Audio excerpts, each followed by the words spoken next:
it's over. Did we just see what we think we just saw? If that doesn't give you chills, you're never going to get them. As good as it gets.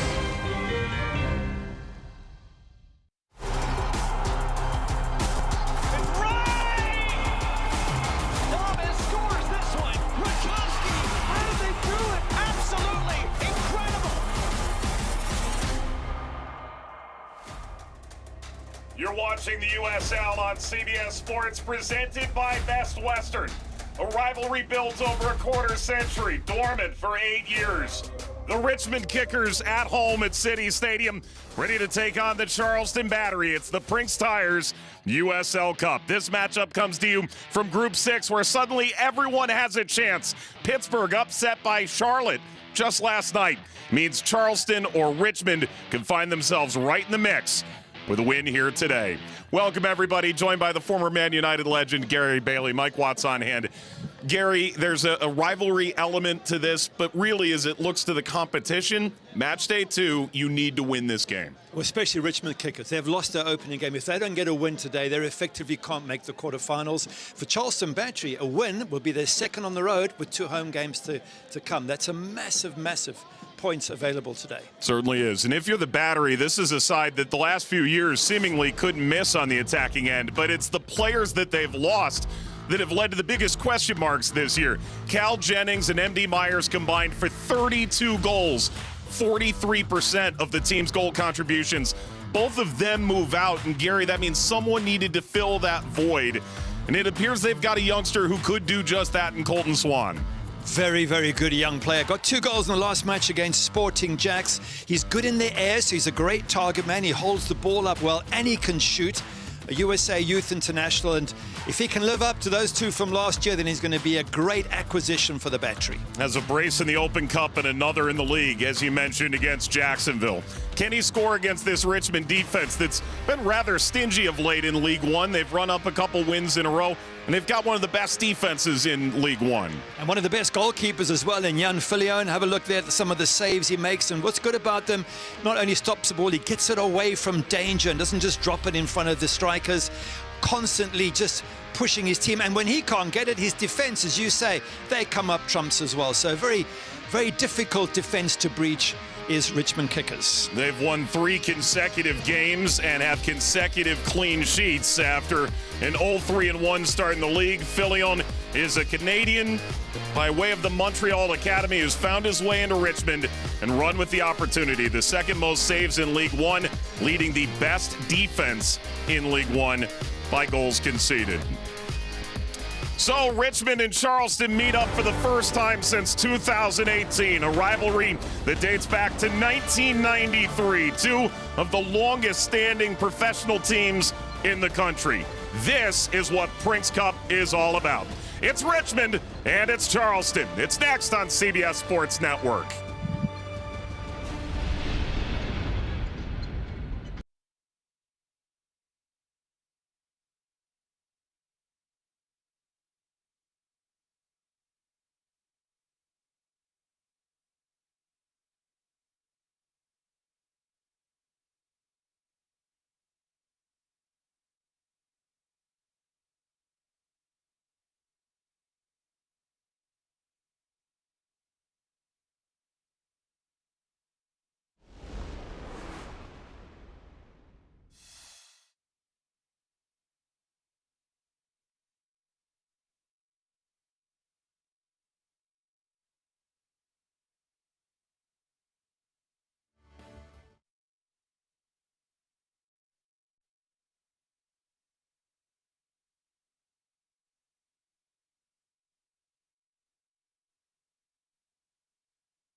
Richmond and Charleston at it once again.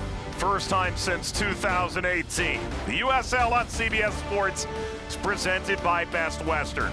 Prinx Cup match day 2. The Kickers a loss in their opener. Charleston a win in their first game.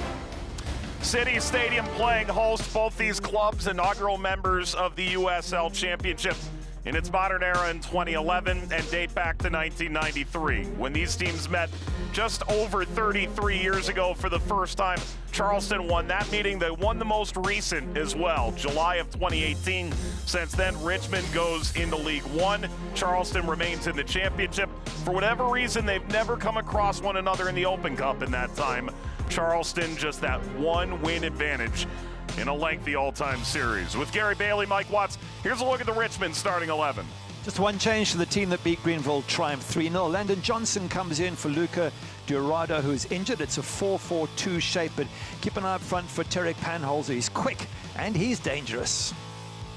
Conversely, for Charleston, 3 changes there to the side that beat Sporting Jacks 4-0. John Berner comes in as the cup goalkeeper for Lewis Amudio. Sean Suber at centre-back for Joey Apononu. And Langston Blackstock goes to right-back. Malik Foster out.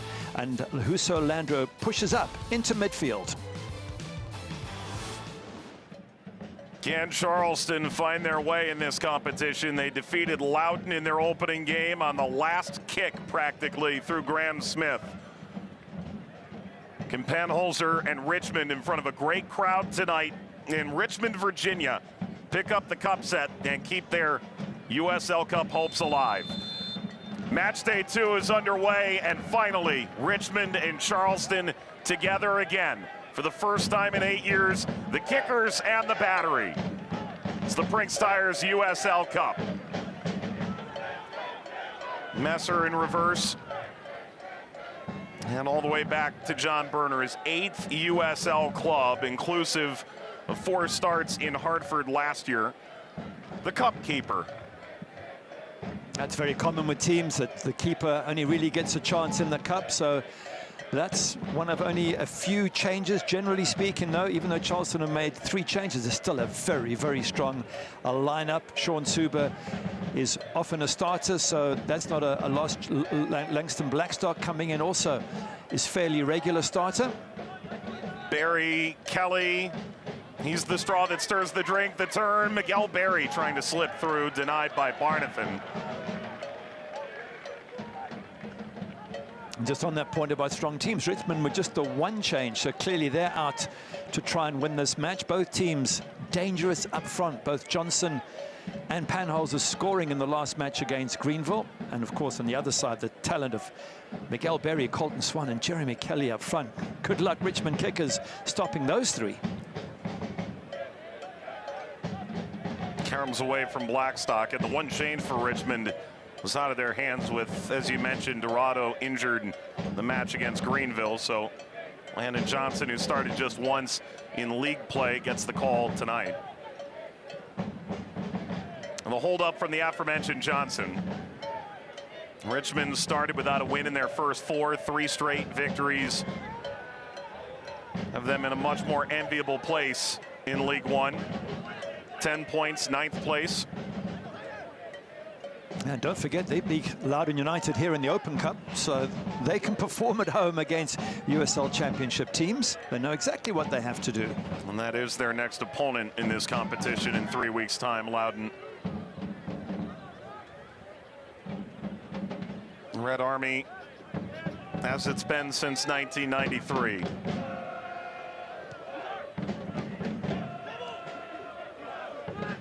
Swiped away from Kelly.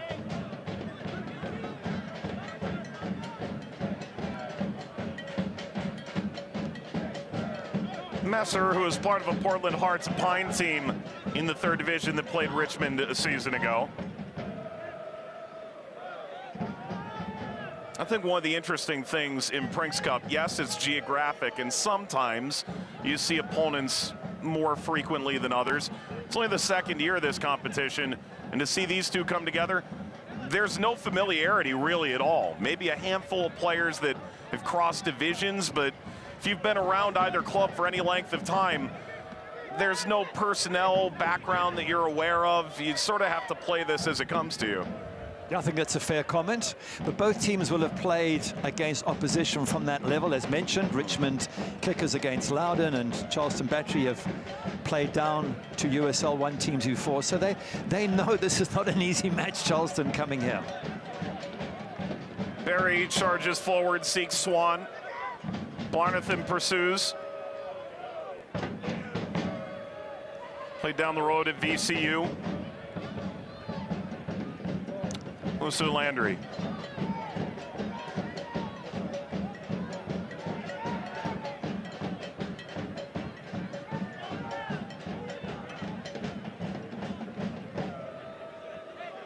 Suber, arguably best defender in the championship last year, scored the winning penalty the championship final against Tulsa with Pittsburgh. Prized acquisition for Charleston. Hakimov upfield.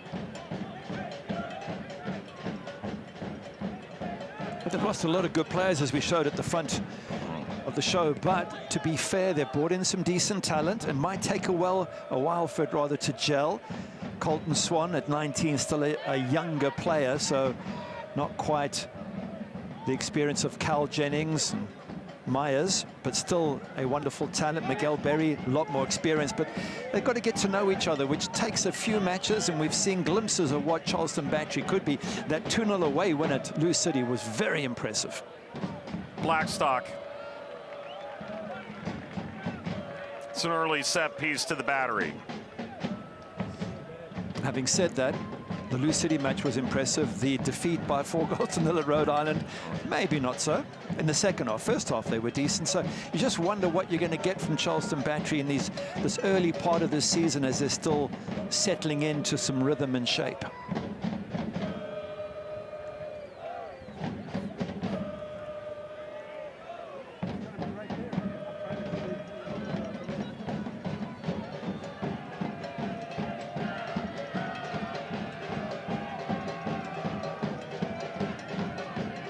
Messer will handle the set pieces. This is a major concern for Sawatsky's side against a much taller Charleston group. That's launched out, but did deflect en route. A hit from Jeremy Kelly, another corner. He puts a good ball in, does Messi, whips it in. It's got pace on it, it challenges defenders, haven't got much time to react. And he set one up for Colton Swan in the last match against Sporting Jacks. Colton Swan scoring directly from the corner.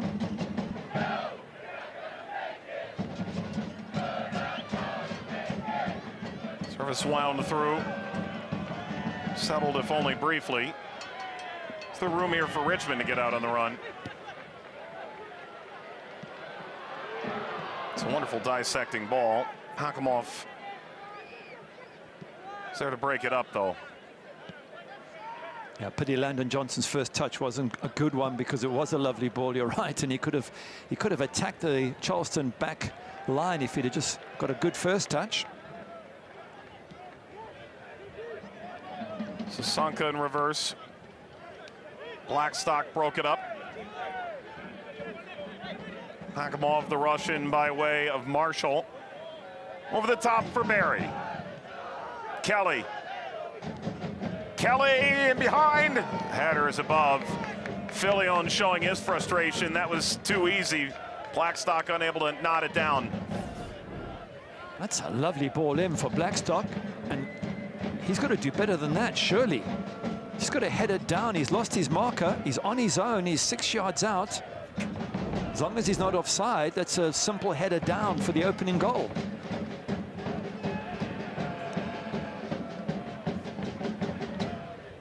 Blackstock's second start this year. Didn't score at all last year. The wingback at times, forward at times in Pittsburgh.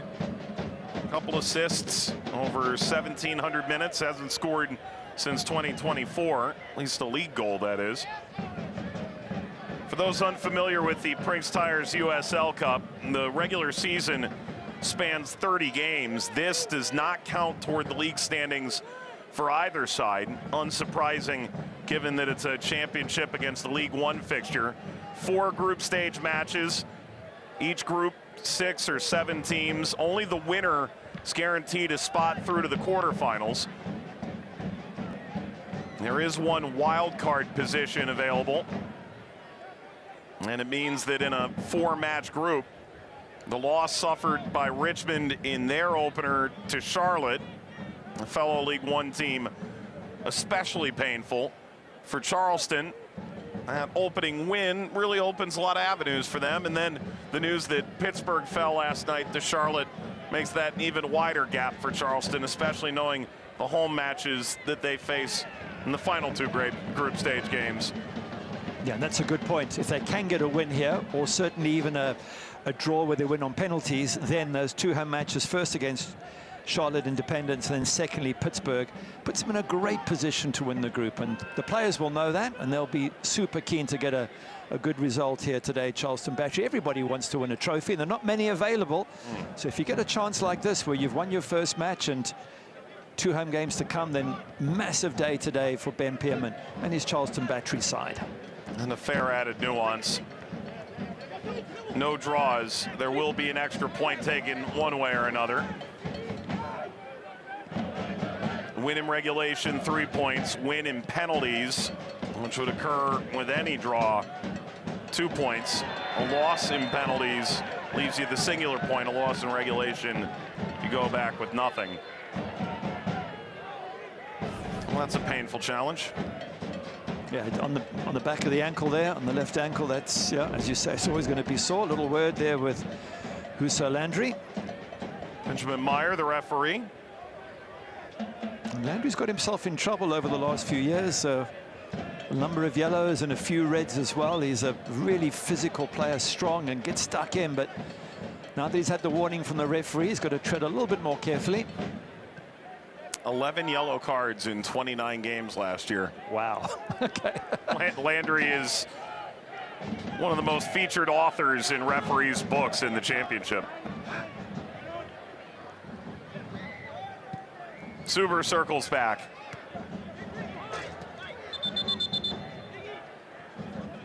Now, there's a certain art to being a defensive midfielder. When you get into tackles, you've got to do so without giving the referee a chance to yellow card. You're not easy, but some defensive midfielders just have a knack for just leaning into players, putting them off without actually coming in hard and making contact on their ankles or knees.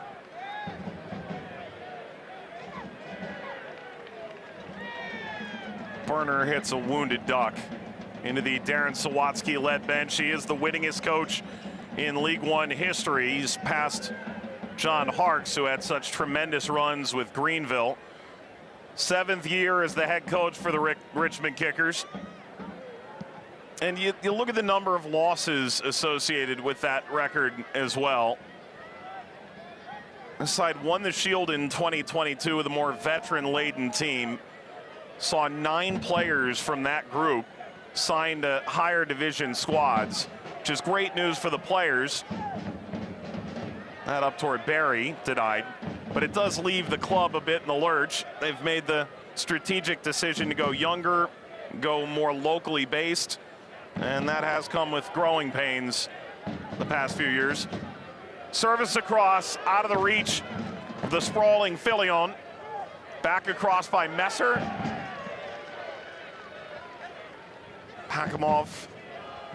Seufert couldn't settle. Charleston retained. That was a lovely ball put into the box there. Just it was a question asked by Emilio Icaza, can any of my teammates get on the end of it? And nobody could. And Icaza lost it here. Johnson has to spin around on this. The 19-year-old winger from Virginia. And Icaza siphons it off now.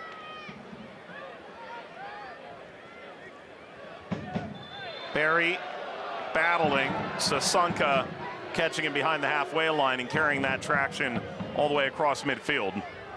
Now, referee Ben Mayer doing well there to allow advantage and eventually call it back when the advantage didn't accrue.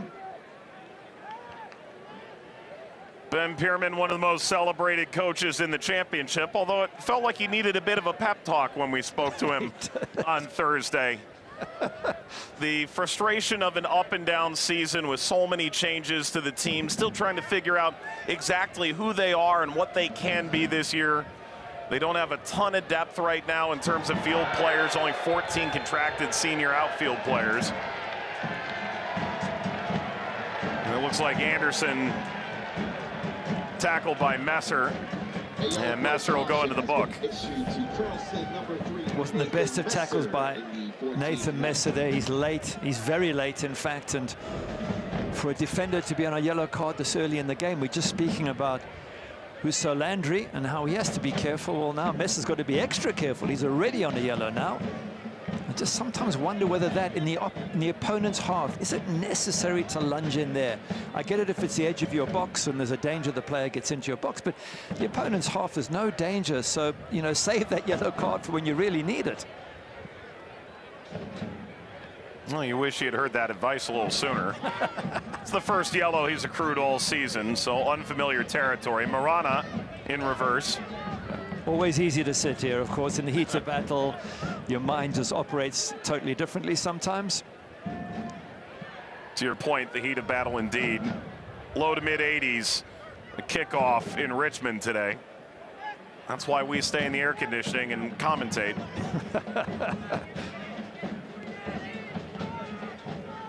Messer, first team all-league in League One, hardly saw any minutes at all in Rhode Island, part of their championship runner-up squad in 2024.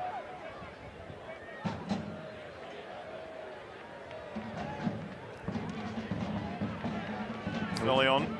You were just talking about Ben Pearman, and I mean, how successful was he when he first joined and turned around Charleston Battery, who were horrendous, into a team that made the final. Biggest change in points, wasn't it, that year that's ever happened in the USL? 34 point increase points. year over year. And then he takes them back to the Eastern Conference final the following year. Last year gets to the playoffs, got knocked out in the quarterfinals, unfortunately. So been incredibly successful, and I don't think he's used to going to Rhode Island and getting beat 4-0 and results like that. So it has been a up and down start to the season as these new players settle in.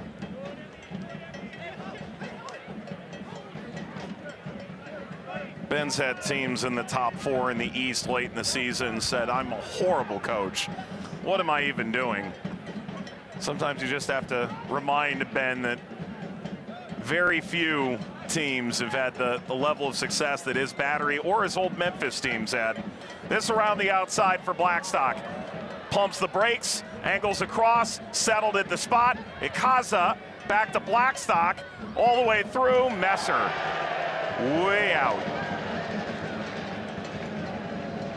Well, he had a try. Messer was on his weaker foot. That right foot, if come on his left foot, he would have probably hammered that on target. Emilia Kaza, when it comes to him, he tries to do something here. He's trying to swivel. Then he realizes there's too many red shirts. He just lays it off. And then when it comes to Messi, he just has a swing at it with his standing leg. Doesn't get anywhere near the goal. And you can see the reaction of Miguel Perry there as that one flew miles over the crossbar. Due respect to Barry, he's got 2 goals the last 2 years with LA Galaxy. Messer 2 divisions down, to be fair. 6 goals last season. So maybe he's feeling some type of way.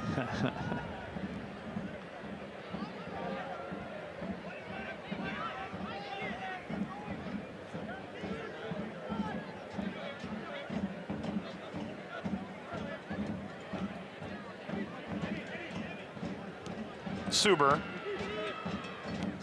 Messer. Pressure billowing forward from Seufert. There comes from Norway, his 2nd year with the club. Native German who came out of Kaiserslautern Academy. Did reach the first team there.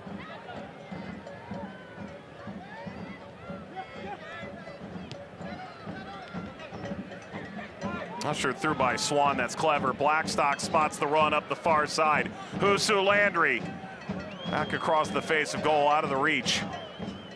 The onrushing Swan. Messer. Jeremy Kelly.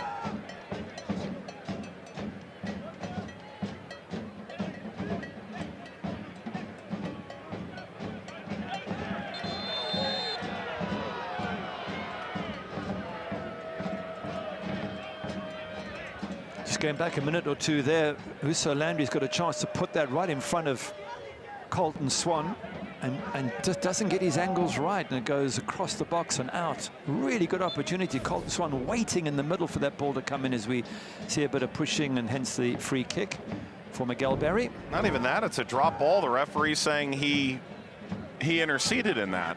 Oh, wow. Didn't make contact with the ball, but felt he had picked the player, which is interesting in its own right. Now Kelly gets stumped. That's surely a free kick. Good pressure early on from Charleston Battery here, dominating the early exchanges, just pressurizing Richmond kickers. Had a few little balls whip across the box from the Battery. I'm sure Ben Pearman will be happy so far with what he's seeing. Ben's a real history of the game kind of guy. He was very quick to warn the team. City Stadium, Richmond against higher division opponents.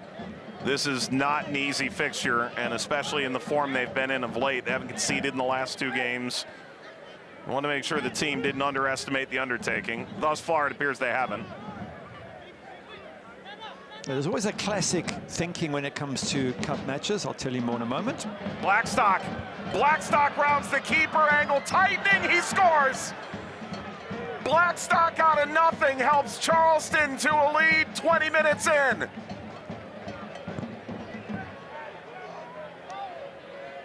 That's a lovely finish. He's got a lot of work to do when that ball comes over the top. Langston Blackstock, he does so well to control it, go round the goalkeeper. Then from the tightest of angles, he squeezes it in. Look at this lovely ball. It's run 40, 50 yards. Could the keeper have come for it? Maybe, but then look at the angle.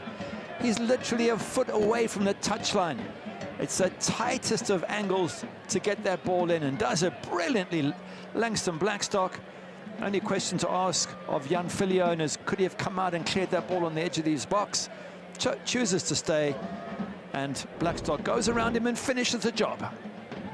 The outstanding goal scorer at the Division III level with Clayton State collegiately. A couple years in Pittsburgh, couple years now in Charleston. Bags the go-ahead in this first meeting between the Kickers and the Battery in 8 years.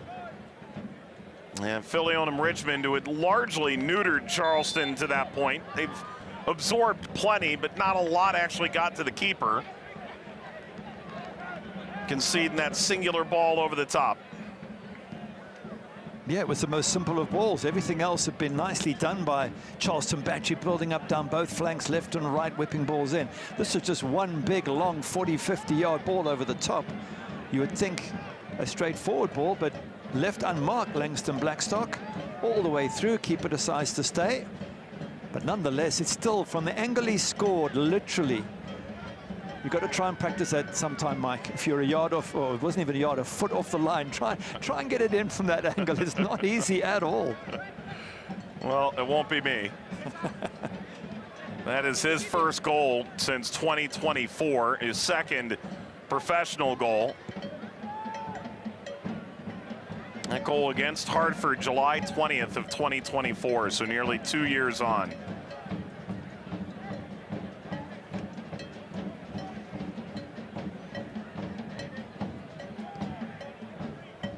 I feel like that's a TikTok trend of, and put 6, 8, whatever balls up the end line and say, can you curl it into side netting from that impossible angle, the mini Olympico kind of thing. Yeah, when you're running at full speed, having just beaten the goalkeeper. That's a different deal. Exactly. No, that's moved past the TikTok.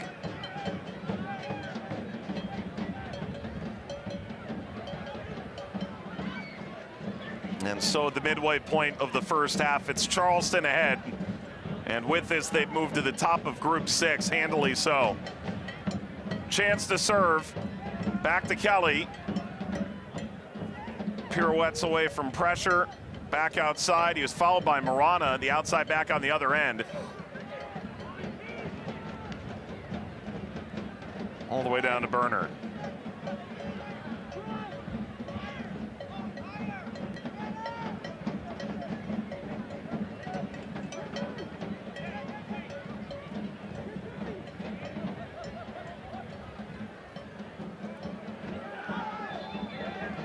Did escape the line.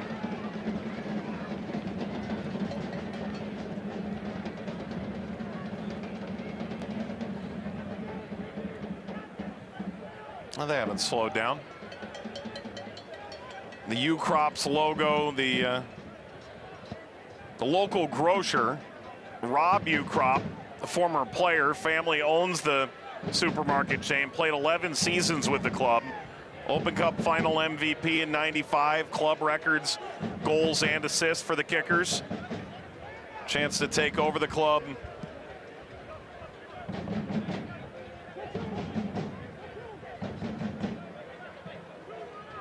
Jersey sponsor comes with that, I suppose.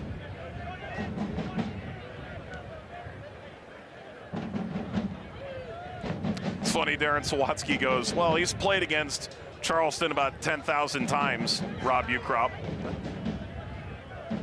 He knows the rivalry better than anybody. Sawatsky, actually, the Richmond head coach now, was with Dallas Byrne, and after an injury was sent on loan to Charleston for a handful of months, something that I don't believe made his Wikipedia page.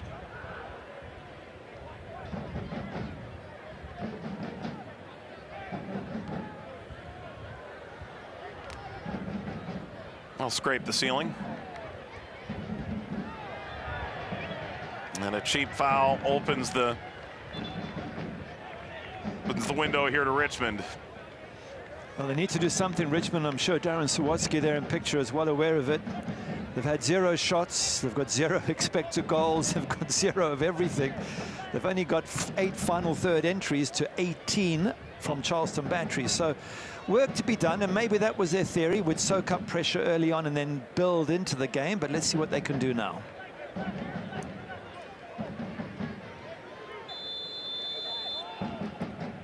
Maybe it's a set piece that pulls them onto level terms. They need to keep it in play to have a shot at it beyond Dakota Barnathan. A wasted opportunity. They haven't a single touch in the opposition box yet, Richmond, and that was a good chance. On Tuesday, 8 Eastern, catch a U.S. Open Cup quarterfinal showdown on the pitch. St. Louis City FC hosts Houston Dynamo. See which team advances to the semifinals right here on CBS Sports Network and streaming live on Paramount+. And have some fun cup sets along the way in the Open Cup. Richmond, of course, 1-0 over Loudoun. Dorado scoring at 90+6 in that game. Ultimately fell to the Columbus Crew in the round of 32. That ball angled back, not a bad idea.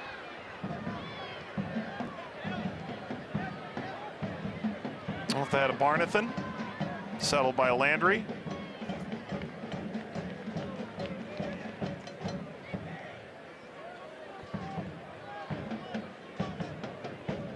At this point, the Open Cup down to 8 MLS teams at this stage. Well, you mentioned some of the victories. Colorado Springs sort of sporting Kansas City 3-0, which I think was one of the big shocks. Stridently forward, denied by Filion.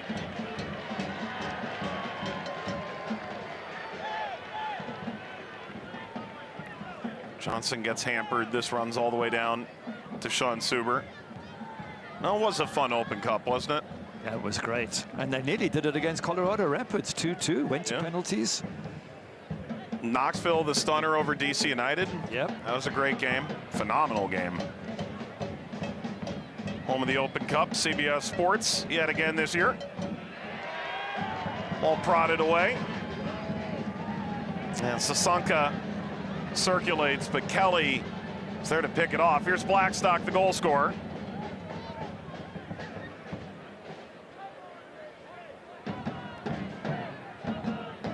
It was Louisville City who upset Boston at home, but fell to Houston in the round of 16 that wins the money in the championship for the longest surviving team on total wins over Colorado Springs. The money winner in League One is Knoxville. Around the edge here, back to Kelly! Jeremy Kelly watches this wander wide of the post.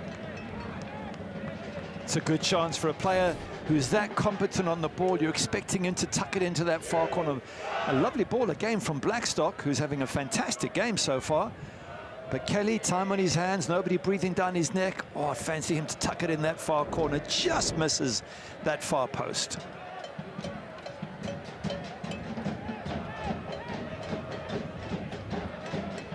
Just mentioning Langston Blackstock, he had that chance early on with a header from the cross by Jeremy Kelly where thought he could have finished it off. Then he scores a goal. Now he's just set up Jeremy Kelly. I think he's really putting his hand up and saying to Ben Pearman, look, you need to involve me more often in the starts. The last couple of games, he got 25 minutes against Sporting Jacks, 28 against Loudoun United. I think he might be a regular starter if he can keep up this performance he's given so far.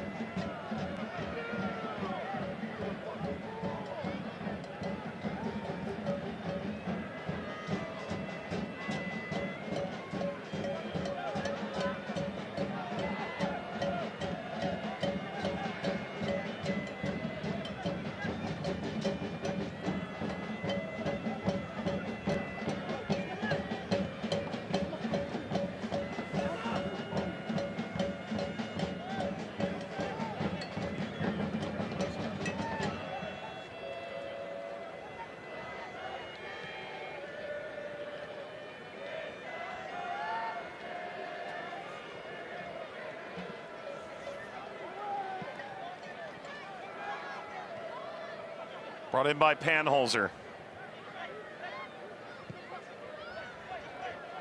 Whistles the cross beyond Espinal. Out altogether. And that's the first we've seen of Panholzer. He's so dangerous, so quick. Scored a great goal in the last match where he came in from out wide against Greenville Triumph, used his pace and then chipped the goalkeeper. He's been very quiet, obviously, because they haven't been able to get on the front foot much, Richmond kickers, and that could still change in the rest of this match. But I'd like to see Panholzer given a chance to attack and show his wonderful pace. Pleased by how well he's stepped into the role. Handful of years at Marshall himself, comes out of the epic St. Pauli squad in Germany. Spent last year the German 4th division.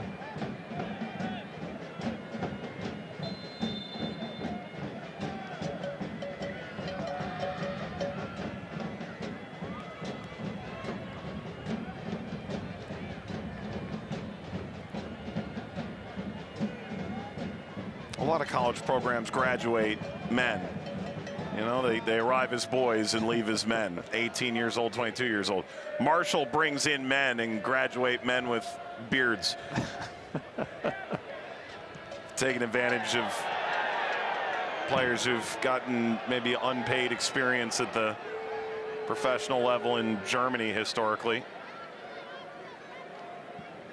I mean, it's very true about professional soccer. You can often join it at 15, 16, but you become a man very quickly because it's physical, it's tough, it's aggressive, it's demanding, and you soon learn that you have to step up to the plate and do your thing. So, yeah, it does mature you a lot quicker than other vocations in life.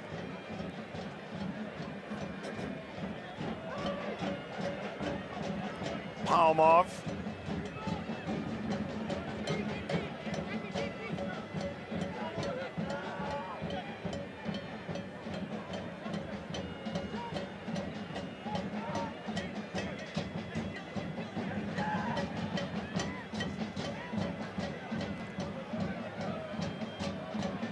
Landry, turn inside the penalty area. That wide of the post from Barry. Did deflect en route. It's a good turn from Miguel Berry. Decent ball in, but he knows what he has to do. The defender's not too tight, so it allows him to turn. And I think he's probably more annoyed that the defender got a block on it because he felt that might have been on target. But from Richmond kicker's point of view, you can't allow Miguel Berry the space in which to turn in the box when you can see the ball being played in from out wide. You've got to get up tighter.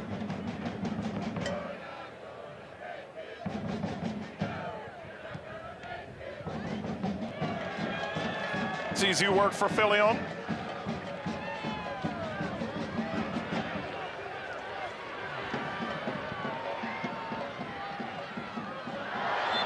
Oh. Graham Smith is beside himself. 2024 Championship Defender of the Year. Gets all of Johnson, it turns out. I think he wins the ball fairly, to be honest. He certainly thinks that, but have a look here. Now, the only thing you could say is it's a lunge in front of the player. So although he gets the ball first, he then gets the player. And a referee might deem that to be slightly dangerous, but he certainly got the ball first.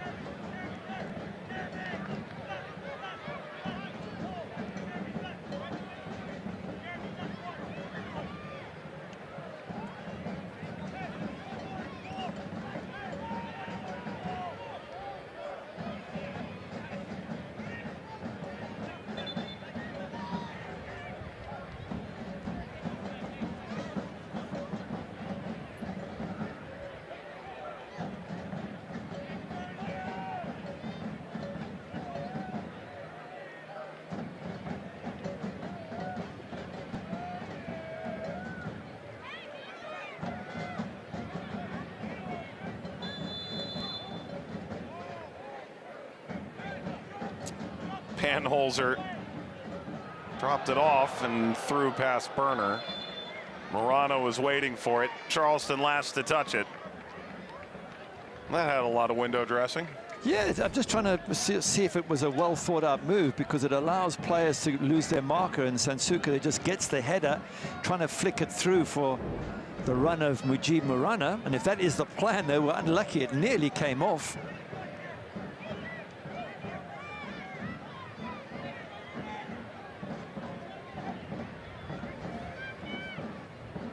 It'll be Swyfert. Put it in play for Richmond.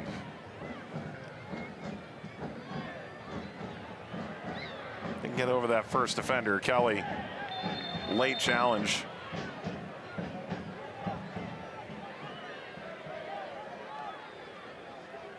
I just wonder if Darren Sawatsky there saying the same thing. Let's get that first ball from the corner over. You've got to beat the man at the front. A little bit of a warning here for O'Malley, lunging there as I think it was Ikaza was trying to clear the ball.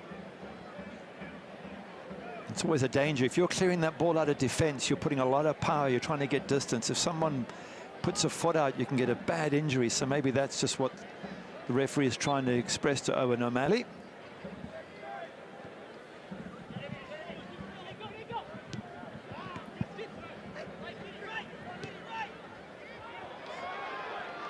It's O'Malley. Well, Turf Monster got him.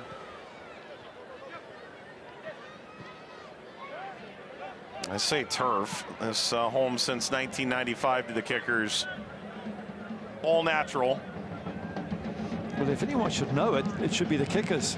And the other one slipping. It was, as soon as you said it, another player slipped as well.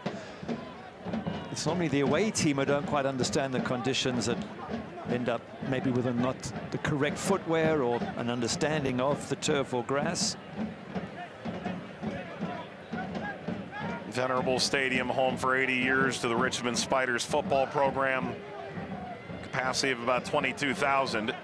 It's actually hosted World Cup qualifiers back in the day. Morana.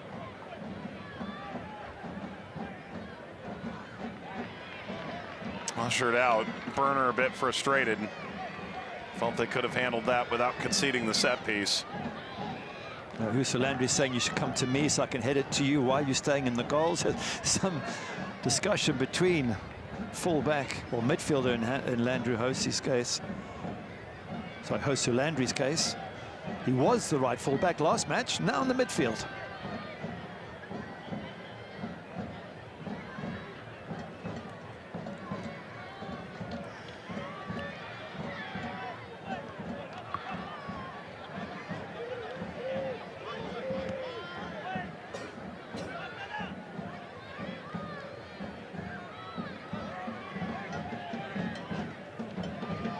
All the way down to Hayden Anderson.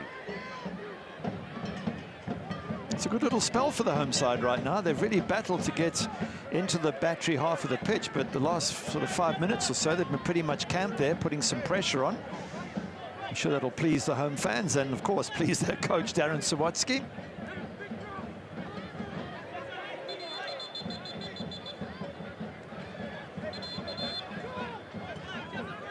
Morana out here trying to garner a couple extra yards.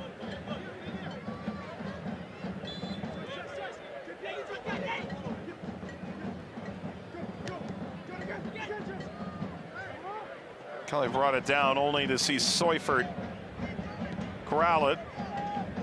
Sasanka out to the far side.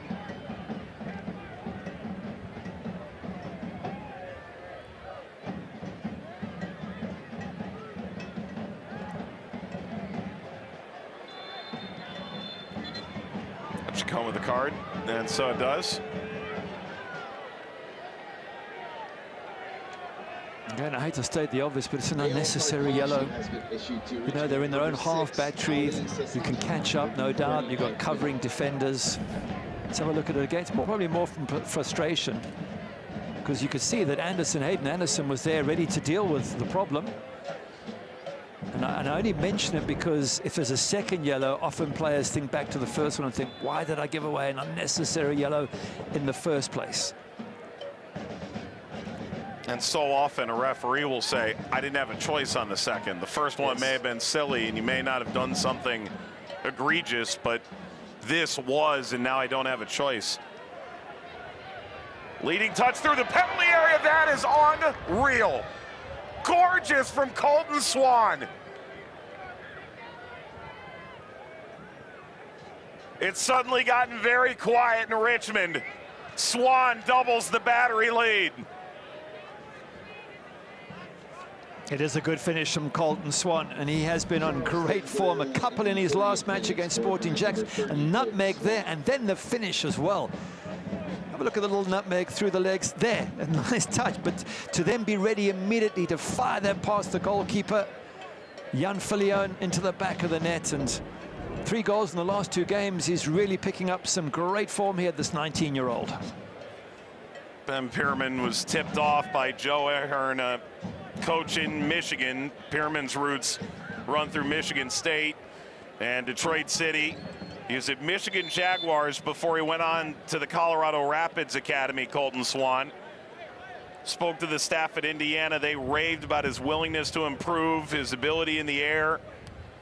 Said maybe Swan last year with the strikers that they had, Myers, Jennings, Rubin, wouldn't have sniffed the team all that much, but they've needed him. This lashed at frame and met by Burner. And Swan has more than taken advantage of the opportunity.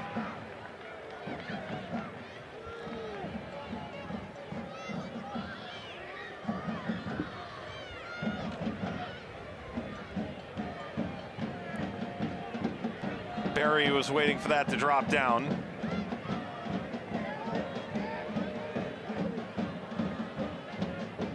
Palmov, Messer, offers service, back post.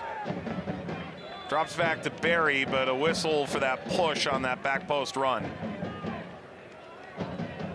Again, nice shape on that ball that comes in from Nathan Messer. He's got a lovely left foot. He really does put in a teasing cross.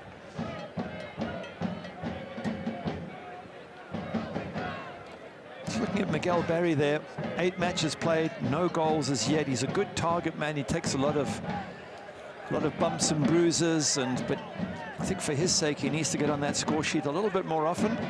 Certainly with Colton Swan now, 3 goals in the league, as a goal today in the cup. He's really beginning to become a top goal scorer. Barry needs to do something as well. Panholzer leading, Johnson. There's no run joining, and Johnson crashes at the end. It's off the field of play, and Charleston can play through. Johnson hobbles back in. It is a really interesting assemblage of talent, because Swan obviously entirely new to the professional game, but Douglas Martinez had some big years really about half a decade ago. His best year 2019 with Real Monarchs. They won the championship. He was actually suspended for that final. But Mark Briggs used to say, this guy's got everything in his toolkit. Malik Foster has been a pretty regular scorer in the championship over the years. Miguel Barry had a great year or 2. Really, it was a lone stint in San Diego that woke everybody up to what Barry was capable of. And then Andy Cabrera last year was phenomenal with El Paso. So Swan, the least known of a group that's all trying to lasso on to starting jobs. Marana. Space to go 1v1. Marana. Burner dives over. Won't perspire too much with that. That's a decent save from John Burner. Right place, good hands, holds on to it. It's a decent shot, but goalkeeper sees it all the way. That's going to be a bread and butter shot for him.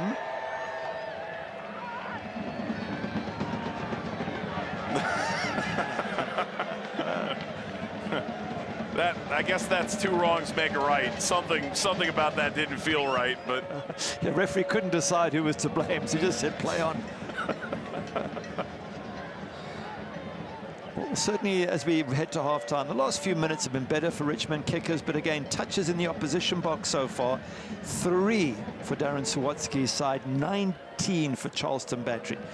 Well, you know, the chance of you scoring really start to happen when you get in the opponent's box. So a lot more improvement needed from Richmond kickers in the second half if they're going to get something out of this game. And I think a 2-0 probably a fair-ish reflection of how the Battery have dominated the first half. I agree with that.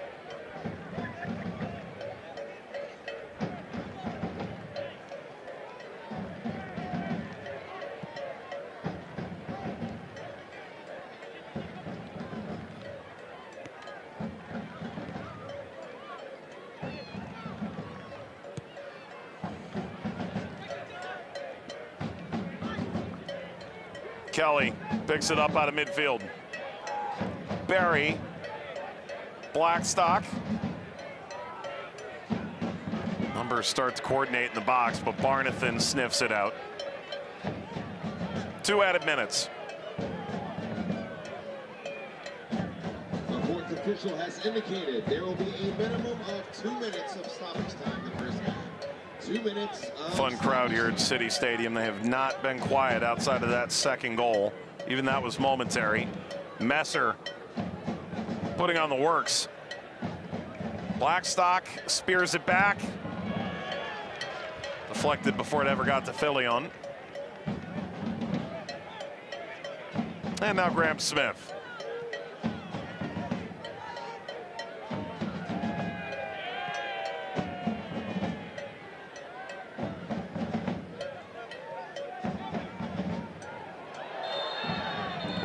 A little bit of pushing and shoving going on with Emilia Kaza there. And a yellow card. a yellow card to Seifert. Issued to Richmond, number 10. Oh, extra from O'Malley. Kelly getting into it. He gets and he gives it, or he gives it and gets it. I would think this is a series of yellows. Yeah.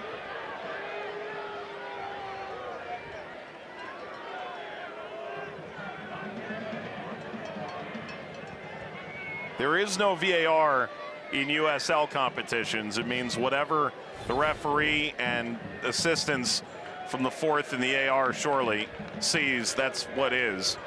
There's that initial challenge on the far left. Kaza going down. Then O'Malley with the push. Kelly takes offense. Knocks O'Malley down.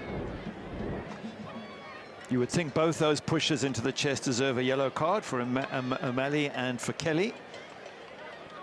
Seifert was the initial problem when he sort of pulled a little bit on Emilio Icaza. How much Emilio Icaza made of that, I'm not sure, but Seifert goes into the book. Now, surely there must be two others for the pushes. You would think so, but they haven't come out yet. This may be one of those, hey, everyone, this is your warning. Recede to your corners. Yeah, but the moment you raise your hands, I don't know how you can, let players get away with that, pushing and shoving on the pitch. Anyway, we don't want to see players get yellow, so we're not going to argue. No, that is halftime. You said it a moment ago, Charleston a deserving 2-0 halftime lead. I think it's been a very good first half. You can only think that Ben Pearman's happy with the way they've played, the goals that have come, their total domination of the half. What I want to see, though, is what can Richmond kickers come out with second half. They're at home. They must win this, or they are almost impossible for them to reach the quarterfinals. It's a big 45 minutes coming up in the second half for Richmond kickers. Blackstock in the 20th, Swan in the 40th. And Charleston might be taking control of Group 6 right in front of your eyes. It does have the feel of an old school rivalry renewed between Charleston and Richmond. Some pushing and some shoving and some late tackles. It's the way the game was meant to be played. Blackstock, then Swan. Charleston 2 goals ahead. The USL on CBS Sports, presented by Best Western.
Welcome back to CBS Sports coverage of the Prinx Tires USL Cup. The USL on CBS Sports is presented by Best Western. Charleston 2, Richmond 0. It's about the only time the Richmond fans have been seated thus far this afternoon with Gary Bailey, Mike Watts.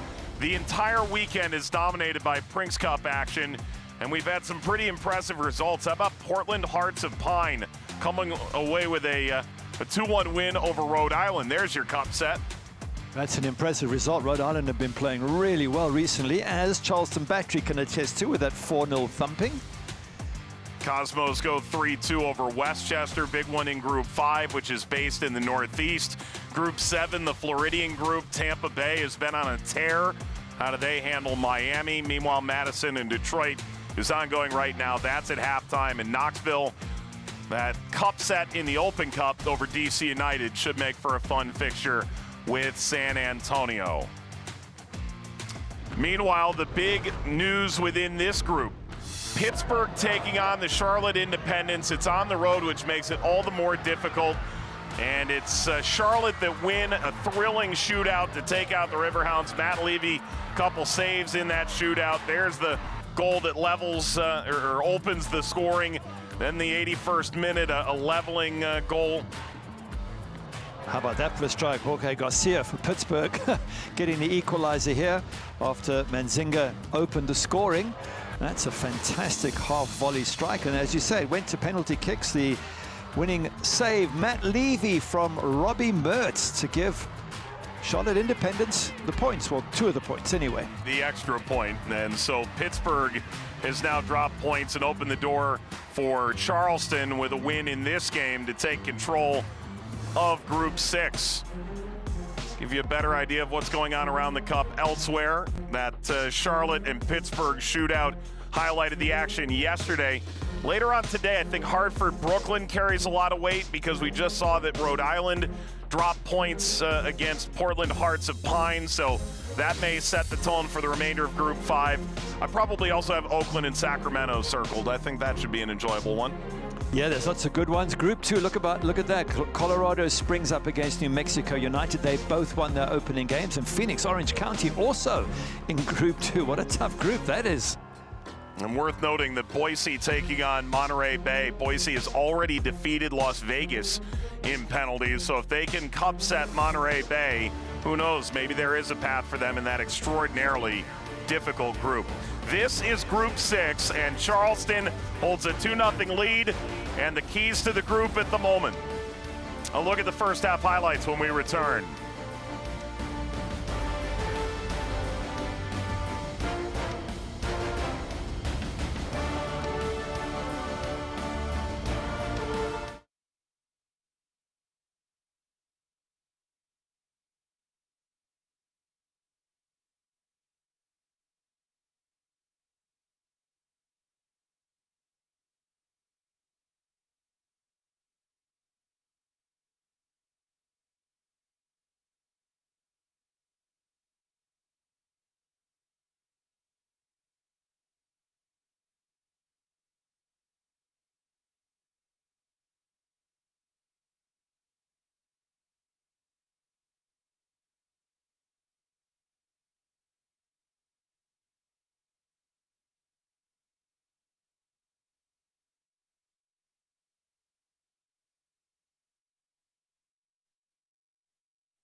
Prinx Tires USL Cup action from Richmond, Virginia. Charleston 2 goals ahead in this 65th meeting between the two sides.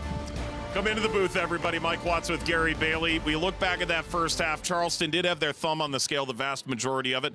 They've got a 2-goal lead to show for it, too. And I think well deserved. They controlled the match. They put a lot of balls into the box. They asked questions of the defense.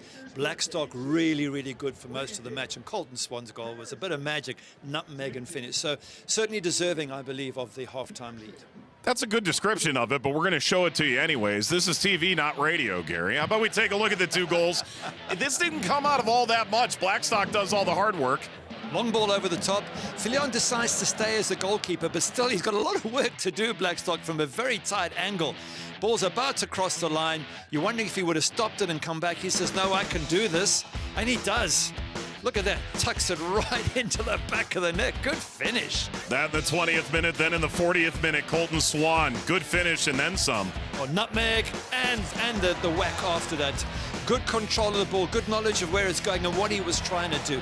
He looks like he's a real talent, this Colton Swan, and he could be the new man up front for Charleston Battery. And so Swan has Charleston swooning going into halftime. The numbers tell quite the story. Richmond hardly got into the final third in this first half. Well, I can add something else there. Touches in the opposition box. 4 for Richmond, 22 for Charleston Battery. And just a 0.1 XG for Richmond, where it's 1.94 for Charleston. So total domination, but match is not over. Richmond kickers could still come back second half. Nope, there's a reason we play 90 minutes, and there's a reason why these sides have played such compelling fixtures over the years. This 65th meeting sees Charleston ahead, but a long way to go. Can Richmond keep their hopes in the group alive? Second half is next.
Charleston and Richmond, the USL on CBS Sports, presented by Best Western.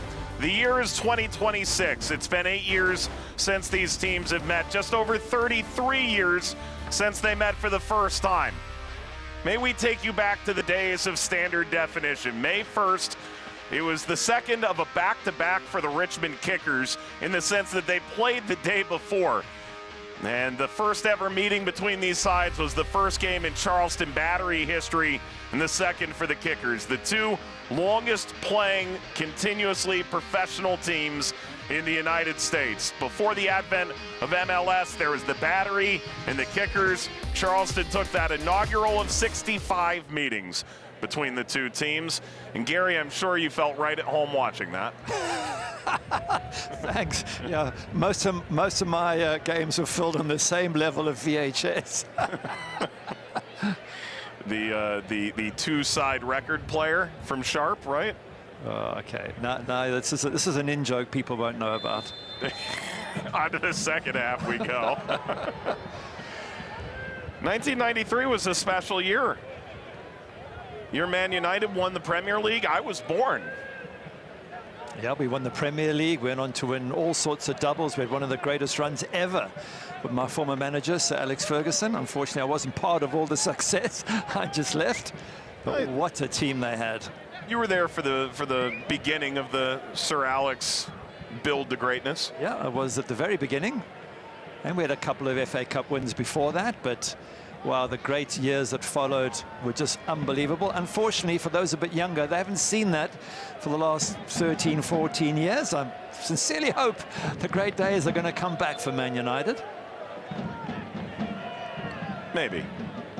There was a sub at halftime. Nathan Messer has been relieved. Douglas Martinez in. Clapton, the Unplugged album, some of the best guitar work in the history of the medium. Album of the year in '93. 60 Minutes, probably still the top TV show. And Manchester United, their first Premier League title. Have you done all this homework on the year 1993? So I haven't, and thankfully, again, didn't include the fact that I mean, I was just a young lad at that point. When these teams met for the first time, I was just about 4 months old. But no, leave it to the producer who was born after that fateful 1993 calendar year, Emma Watson, for pulling it all together. Here's Blackstock.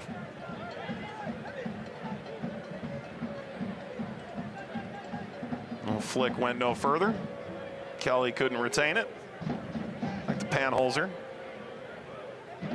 Just looking at the sub for Charleston Battery, Nathan Messer was on a yellow card from the first half. So I'm just wondering if that was partly to give him a break and partly just to get him away from the potential of a second yellow. Charleston in that weird position, coming off a bye as well within the league. So their last league game was May 2nd. Graham Smith, no issue there. And they just don't have a lot of depth. So how you choose to manage that bye and maybe the minutes in this game up 2-0, combined with the thought about how to handle that yellow card. Here's Barry. The angle continues to tighten on him.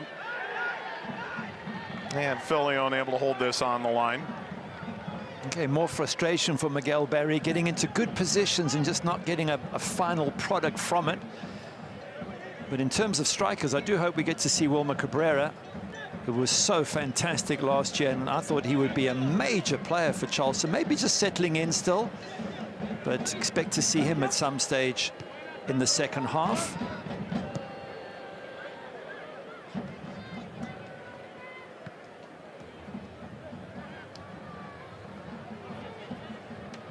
Went out for a throw. It's a former United player that was referenced by Ben Pierman in speaking about Miguel Barry. Said maybe Barry a little less Harry Kane, Didier Drogba finisher kind of forward, more Berbatov kind of forward. Well, if you ever compared to Berbatov, then that's a huge compliment, because I think he was still one of the best strikers United had in those years. I think the thought is less that he's the guy who finishes every action and more someone who helps build into that action, Yes. right? Yeah, I don't believe for 1 second he's as good as Dimitar Berbatov, but No. I wouldn't mind as a striker just being mentioned in the same breath as the likes of Berbatov or even a Harry Kane. What, Drogba's, anywho. And Drogba as well. I mean, The USL legend that we're talking about here. Phoenix Rising. It's such a pleasure to see him come over to the States and play. Would it have been, what, back in 2018, was it? Would that be about right? Yep. He played his final game in USL, part owner of Phoenix Rising. It's a big question for Richmond kickers. 4 touches in the opposition box first half compared to 22 for Charleston Battery. Got to do more if they're going to come back from this 2-0 deficit in a match in which they can't even afford to draw. Really, they have to win this outright. So maybe take some risks, maybe, yeah, long balls, whatever it takes. They've just got to get on that front foot and test John Burner in the Battery goal. And as we spoke to Darren Sawatsky, if you look at the numbers last year, a loss of any kind was painful in the sense that only 3 teams that won their group dropped points at all. But only one of them had a loss in regulation and got out. Well, they've already got their loss in regulation last game. They get another, and there's really, in all practical nature, unless this group becomes entirely chaos, no path forward for them to get through. It would take literally everything going their way from that point onward. This finds Espinal. And not all the teams actually play one another. The groups are too big for that. Threaded ahead to Anderson. Slides that in front. Burner goes to ground. It was O'Malley who cut out in front of him, and this will run over the line for a corner. Burner a little bit shaken up at the end of this. It's a good chance here when the ball comes for Anderson. He sort of slips as he hits it, and then O'Malley comes through and collides with John Burner. Have a look here. Could have been a good shot. It wasn't, but in the end, it actually caused the goalkeeper more problems by coming slowly. If it had come quickly, I think it would probably have been a straightforward save.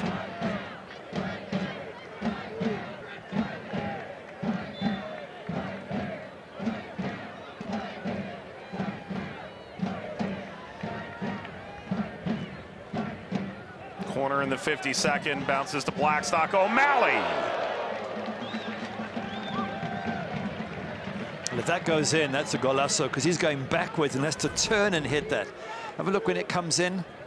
Ball gets cleared. Blackstock does the job, and he's going backwards. O'Malley then turns and half volleys that. It wasn't too far off at the end.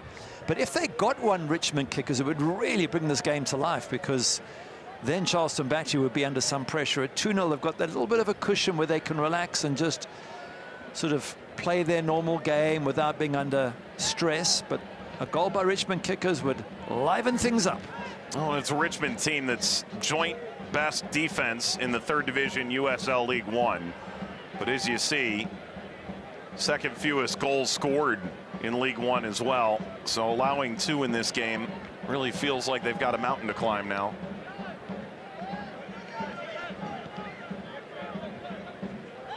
This game does not count in the league standings. If it ends in a draw at the end of regulation, we would play penalties to dictate the extra point. Each team would walk away with at least 1. A win, of course, in regulation within the group standings does count for 3, and that's exactly what Charleston has in mind. If they manage to do that, they'd be on 6 and atop the group with 2 games remaining. 2 home games remaining. And, you know, the interesting thing that I think this competition offers is going to be a throw deep in the Richmond attacking third. The games aren't like the Open Cup where you have to decide how much you're going to go for it, in the sense that the game's on a Wednesday and you have a league game on either side, and if you go all in on Wednesday night, you might end up giving away games on both sides as a result in terms of rotation and fatigue. These are individual weekends built into the league calendar. And so for a team like Charleston that doesn't have a ton of depth and a ton of professional contracted players, you can push chips in without feeling like you're giving away league games in the process. Yeah, I think that's a very good point, and well designed by the USL to build it like that, because had it been put in a midweek, then you certainly would have seen massive rotations, especially from the USL sides. as it is. They put out virtually a full-strength side. Charleston Battery, just cup goalkeeper John Burner in. And certainly Sean Suba is not a weaker player. You would fancy him to start most games. So pretty much as good a team as they can put out at the moment. And the same with Richmond kickers. The only change they made was through injury. So both teams, on your point, both teams are able to play a full-strength team because this weekend has been dedicated to the Prinx Tires USL Cup. And Sawatsky for Richmond saying there's still a path for us through, even if we do have one loss already. So we're going to play this as best we can and acknowledge how much the fans been looking forward to this game. This was the chief rivalry for both teams for about a quarter century until Richmond chose to self-relegate to League One. Walked forward by Martinez. Works it off Blackstock, hits the cross.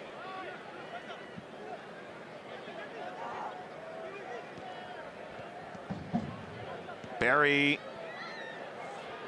launched away by Sam Layton.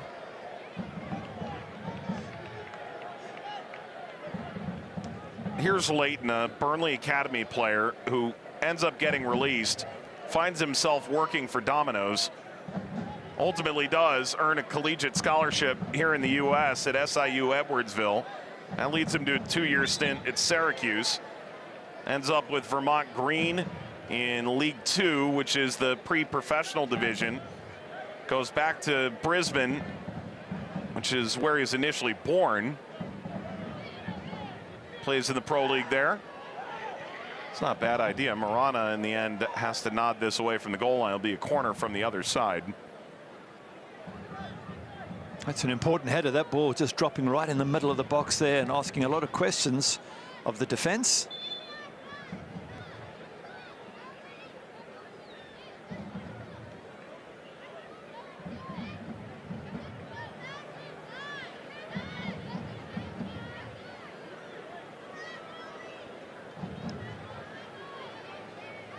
Best set piece attacking squad in the championship. These corners to this point in league play for the Battery. Ikaza.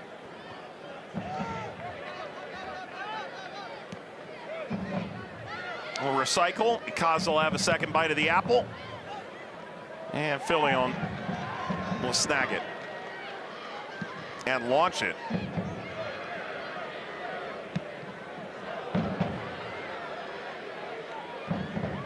Off the head of Layton.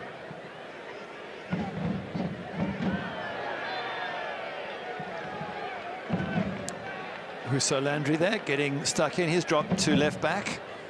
Ever since Douglas Martinez came on, he came on in a more of attacking position. Nathan Messer was left back, so Russo Landry has dropped back into that position. A very useful player to have because you can move him around the pitch, Landry, and he can play in any of the sort of fullback positions, midfield. He can be defensive mostly, but probably could be a decent attacking number 8 as well.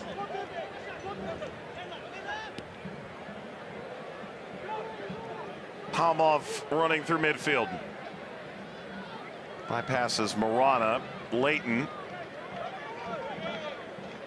Layton clearance.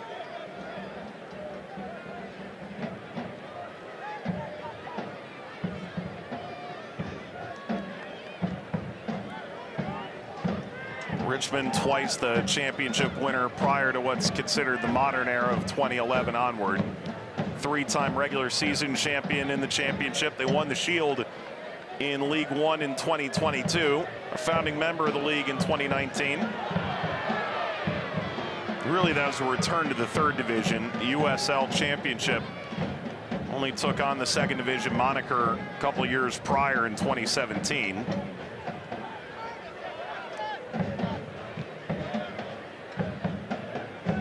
Richmond strikes me as the perfect sort of foil for upcoming promotion relegation when we get there. They strike me as the perfect team to sort of, from League One, work their way up to the top. Well, they've got a stadium. Would you say 20,000? Yeah, 22. That'll get you fairly high. It'll get you to USL Championship. I don't know what the limit is at the new top USL level. would allow you into USL Premier. There you go. So they certainly have everything ready, and I think there's a number of teams around USL 1 who are just waiting for promotion relegation to come in before they launch a bid to work their way up, a la Wrexham style. Yeah. Richmond won the Open Cup in 1995. They were the first pro team to win the Open Cup in the modern era. MLS didn't come about until 1996. Well, if they ever are successful in the years to come, Richmond, there's a certain person on the bench who knows all about success. One of our favorites, Brian Ownby, formerly of Lou City, who's won numerous titles and awards and everything else you would want. One of the top scorers at Lou City, top assists, top everything, appearances. He's in the top 5 all time. So if they ever need to turn to someone who's got the actual experience of getting up into the USL Championship, I'm sure Brian Ownby can give them all the information they need. Yeah. Brian Ownby had a great career. There he is on the left. The beard is still very much intact. Great career with Richmond, and then ended up at Louisville City. It was a really devastating leg injury that took him out of the vast majority of the early stages of last season. Was named the captain of the club. Came back in at the very end and got to finish on his own terms. Lovely person, his wife as well, with him every step of the way. A lot of love for the Ownbys. And my favorite name to elongate for a goal call. Because of the B on the end. Like. It lends itself. Here's Blackstock. Blackstock, well, as perfect as he was from a tight angle previous, Filion this time makes himself big enough. After the 70th minute, last call for alcohol. That was easier in terms of the angle than the actual goal he scored. Good play here again. Jeremy Kelly, his awareness of where players are is top class. Just wonder if he could have hit it first time, because he had a better angle as it came to him. Once he took a touch, took him away, it allowed the keeper to close him down. He probably wishes he could get that back again and have a first-time hit. Well, he'll have the chance to think about it for the final 30 minutes. That's his final interaction. He does get a goal, his first since 2024. And he's replaced by Malik Foster, the senior Jamaican international. It's the second change for the Battery. Smith helps to intervene. On the way of Aspinall. Here's Martinez.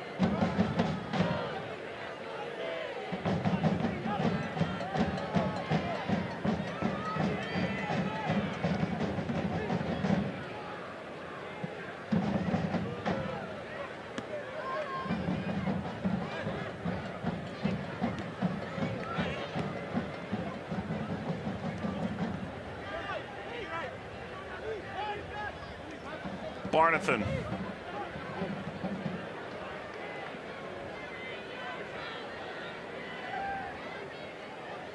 It looks like Douglas Martinez, at the bottom of your screen, he's dropped into that right back position to allow Malik Foster to play more on the right wing up front.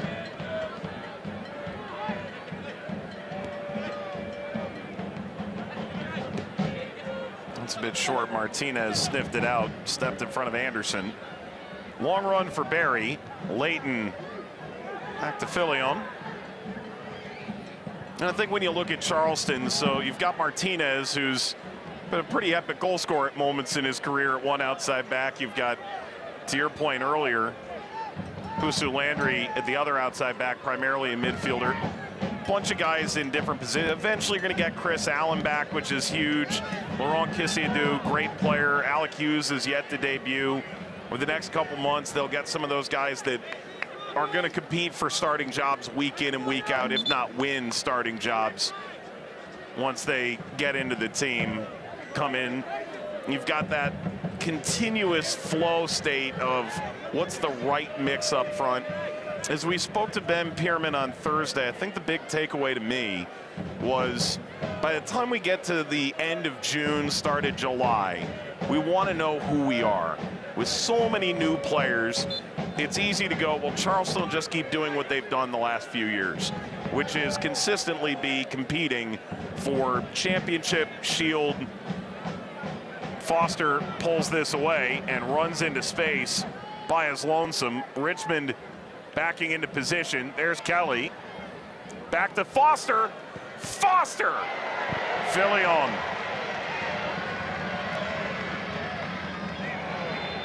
Foster had about as much time as you're ever going to get over the penalty spot to really contemplate it. He did. He set it up, touched it, hit it low. Goalkeeper makes a decent save to his right there, Fillion. It's on target, but to your point, could he have picked a spot rather than hit it close to the keeper? Could he just bent it into the corner? But if you're Charleston at this point, can you put it on the deck and play and flex and play beautiful football? Do you want to be a pressing team? Do you want to play the ball forward quicker?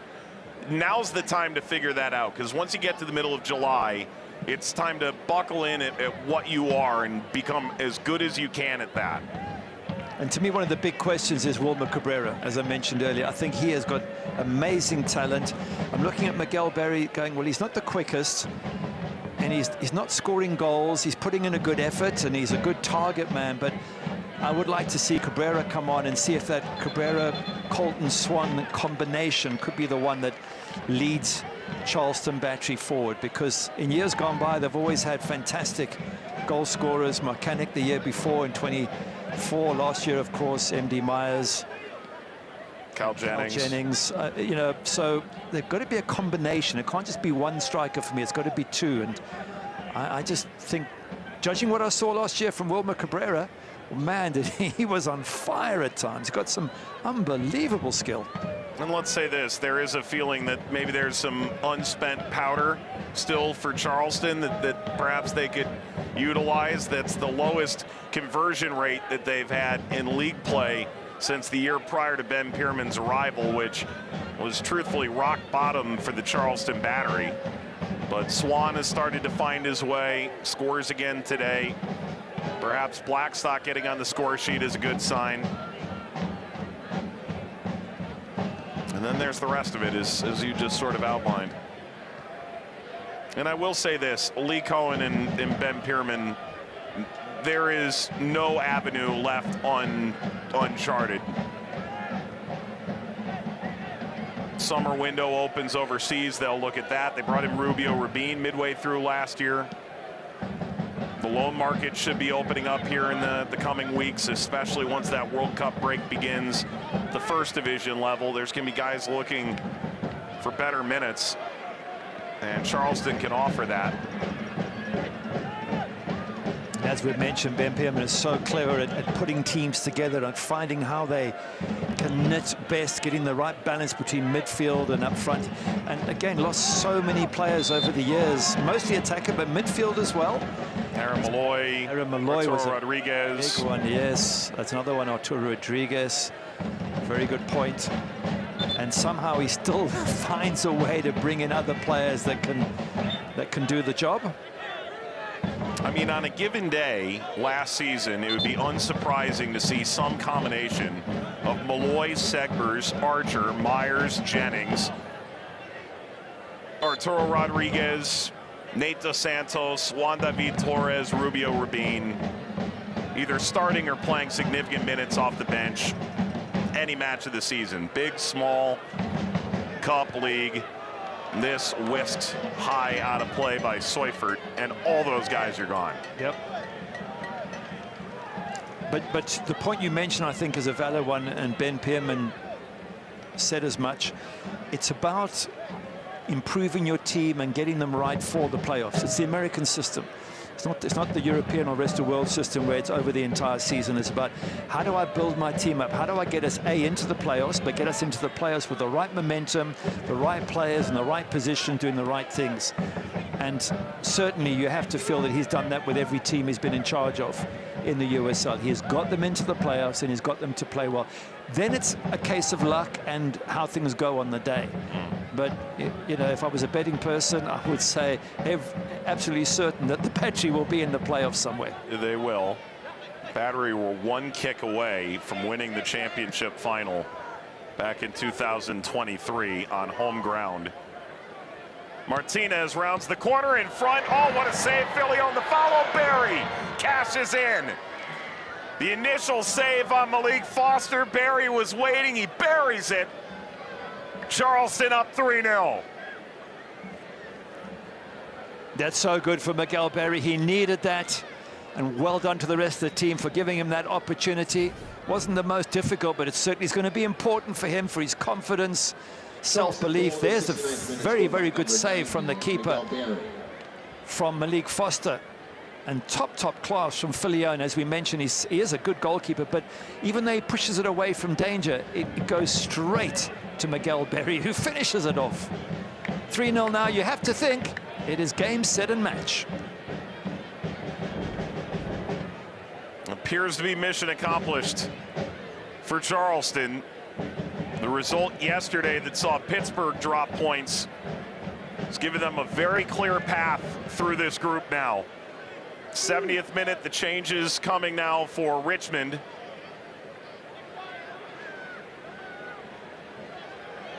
Sasanka, Johnson on their way out, Anderson as well. Substitutions in the 71st minute. Leaving the match, number 3, Hayden Anderson. Number 6, Ali Sasanka. And number 7, Landon Johnson. Triple sub for Richmond. Number 18, Austin Amer. Austin Amer, Daniel Moore, Beckett Howell, checking on. Number 99, Daniel Moore. You know, I gotta say, I like this public address announcer. He's doing your job for you. He's doing great.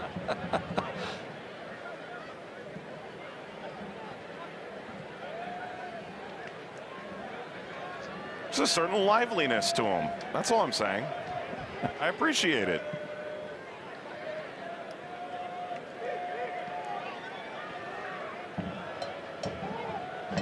Hamer spent the last 4 years in the German 4th division before coming over. Ball deflected away by Howell, his 4th season in the first team at the age of 21.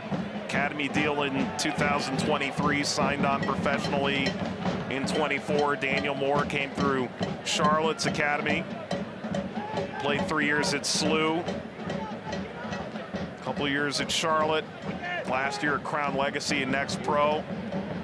Steps up to Richmond now at the age of 23.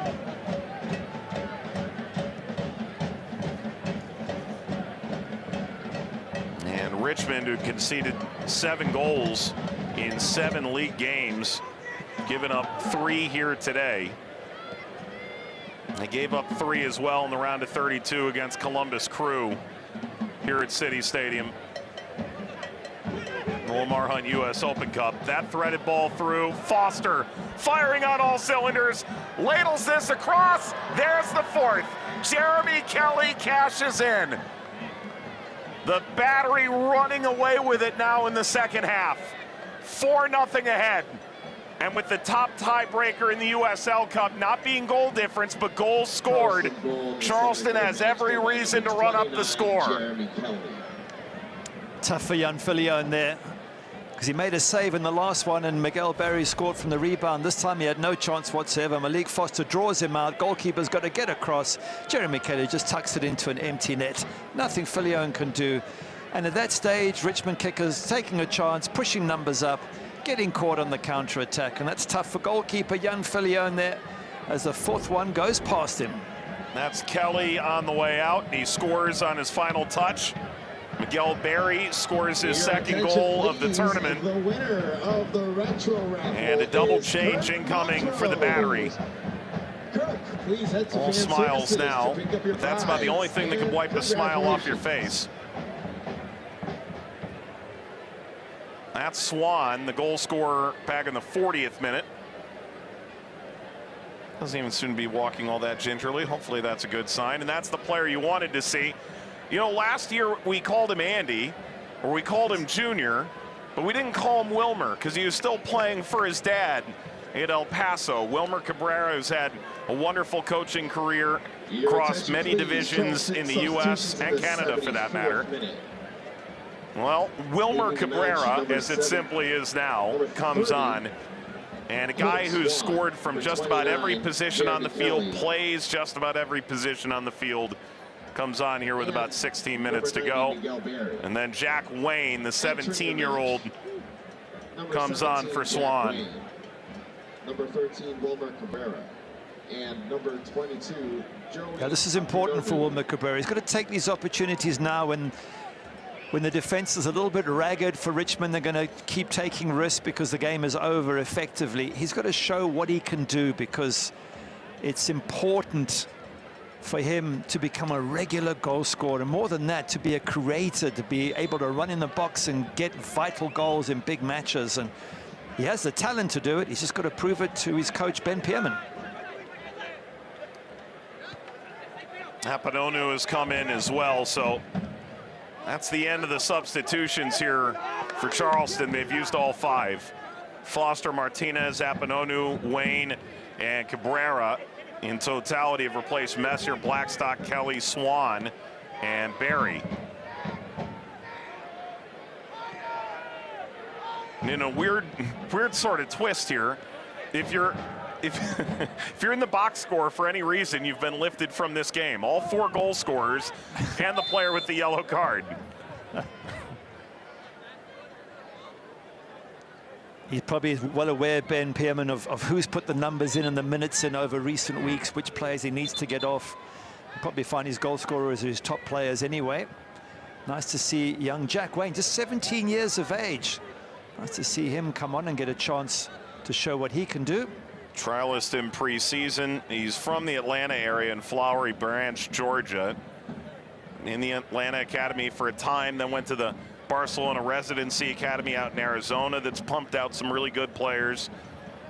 Then went on to Philadelphia, part of the Union Academy, which likewise has put out some phenomenal talent. Signs his academy deal in Charleston to get his first taste of pro minutes. It'll be a set piece here for Akaza. And just how cheeky does he want to be? This is one of the great set piece attacking teams in the league, but there's a reason there's 3 in the wall, and Filion can't step too far. He's cheating a bit.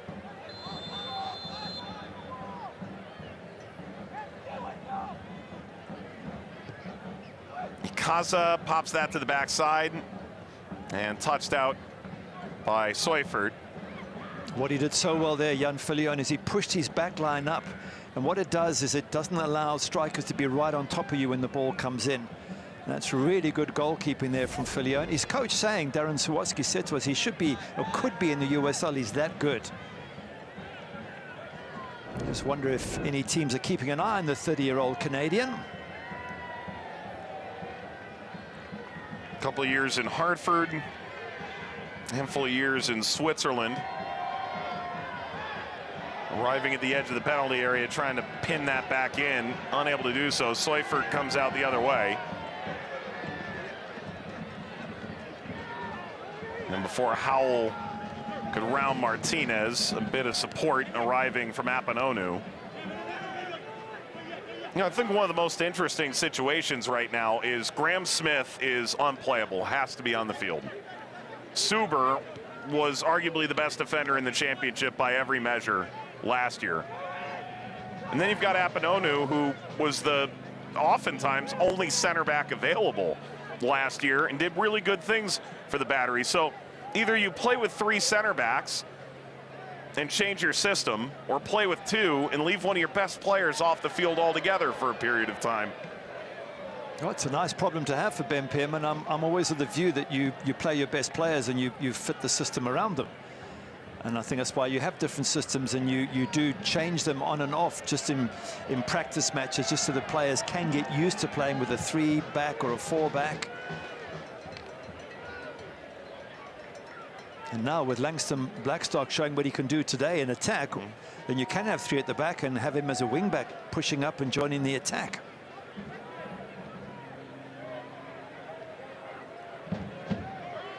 Palmov.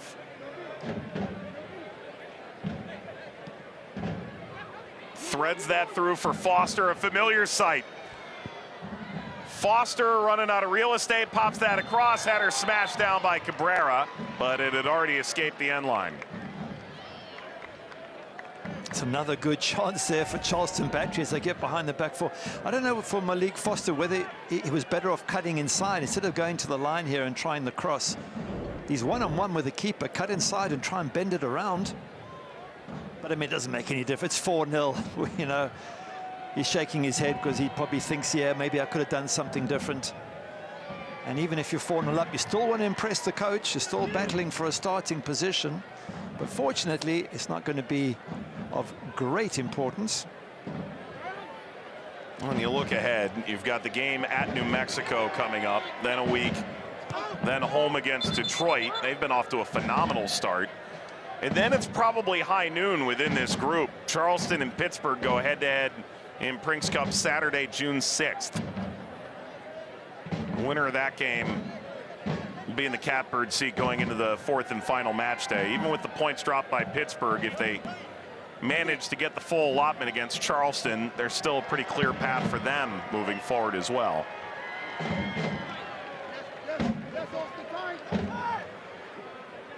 Only one wild card, 7 groups, 8 quarterfinalists. Last year it was 2. It gave you still a really slim margin for error, but a little more than now. And have a look at Lewis City. They had 3 wins out of 4. And didn't get through. Make it. So you can't rely on that wild card. Although, to be fair, the team that won at Hartford actually got in on the wild card. They did. And went on to win the tournament. Defeated Sacramento in the final.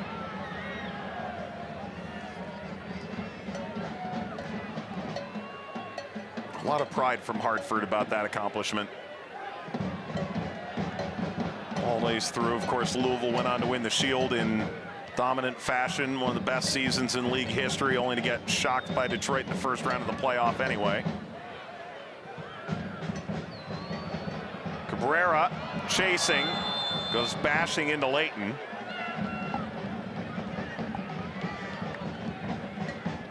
Only one League One team made it into the quarterfinals last year, is Greenville, who, to be fair, didn't have a great league season either.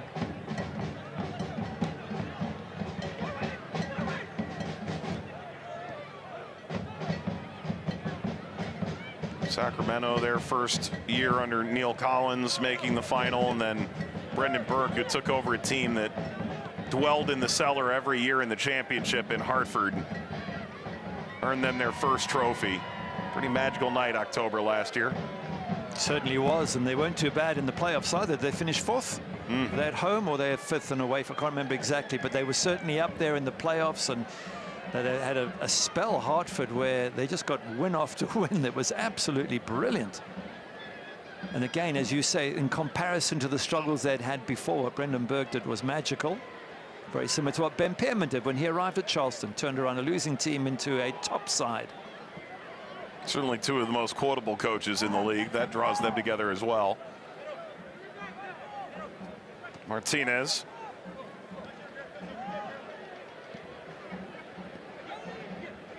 Suber. Well, here's that back 3 that Charleston can toy around with.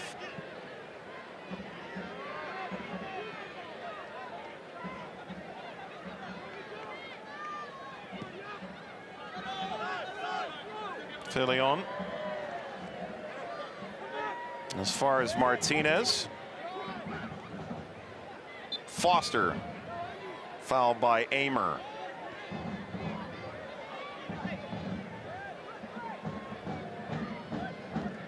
Tampa native, he came out of that Barcelona residency academy in Arizona as well. A couple of years in Orlando for his hometown team, or their second team. Then made the move overseas before coming to Richmond. Not the Greyhounds, of course. Entirely different Richmond. These are kickers, not AFC Richmond. I don't know if I've run past Gary's Ted Lasso knowledge, but Ted Lasso, absolutely brilliant. Your attention, please. Tonight's attendance at City That's a must for most US soccer fans, is to get over to England sometime and experience the English soccer culture.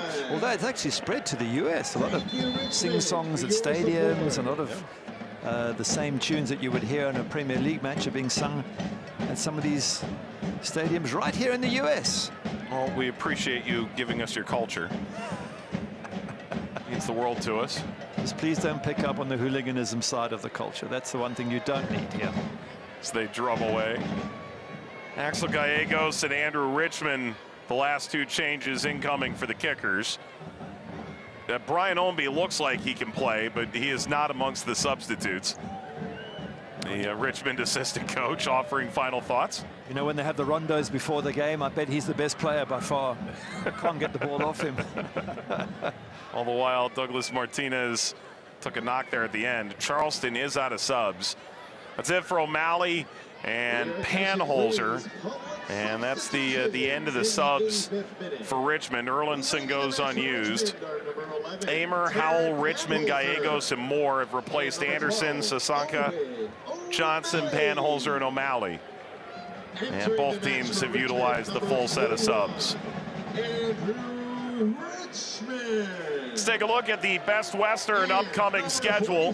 May 30th, fun matchup here on CBS Sports Network. Louisville and Tampa Bay, both near the top of the Eastern Conference. The Rowdies have been brilliant to start the year. Then Forward Madison and Fort Wayne as the USL's League One fixture on ESPN2 takes center stage. A few days later, we're back here on CBS Sportsnet. Las Vegas and Orange County out west, 10:30 p.m. Eastern time start. Go to USLChampionship.com or USLLeague1.com for complete schedule and TV listings. Louisville and Pittsburgh will take center stage middle of July on Network CBS. That'll be a really fun game between the Shield winner and the championship final winner. A Super Cup of sorts, if we're to steal more of your culture.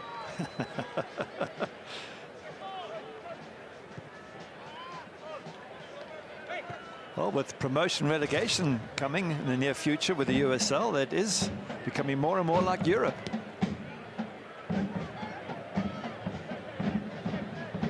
A lot of excitement, and now there's a much clearer path to it. The CBA completed here in the last couple of weeks gives a framework to how the USL Premier Division will look financially. And of course, really any knowledge provides stability. Sent long, and Burner will collect it. Solid game for John Burner. Hasn't had a lot to do, made one or two important saves. But I think from Ben Pearman's point of view, you know you've got a goalkeeper you can rely on if there's any injuries to Zamudio. Played 8 games for Ben at Memphis about a half-decade ago.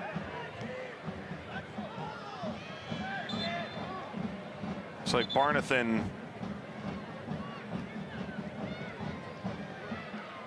really slow to get up. Looks like something went haywire there. I think he just caught the back of his ankle there at Malik Foster.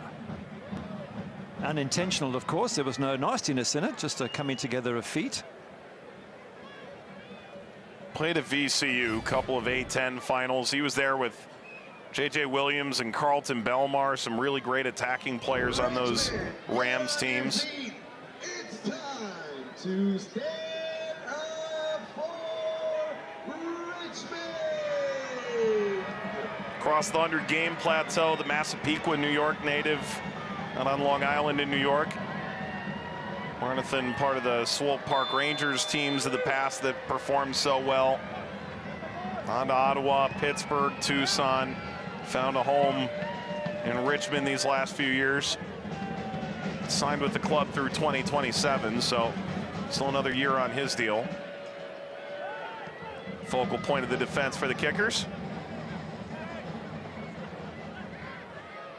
I think there's been a chance here for Richmond to give a bunch of fringe players a run out, and given this result, you would think the next 2 games because they can't make the quarterfinals. Almost certainly they can't. They go to Loudoun on June 6th and Greenville on July 11th. You would think Darren Sawatsky even suggested to us that if this result didn't go well, he'd probably use the next 2 games to give fringe players a run out.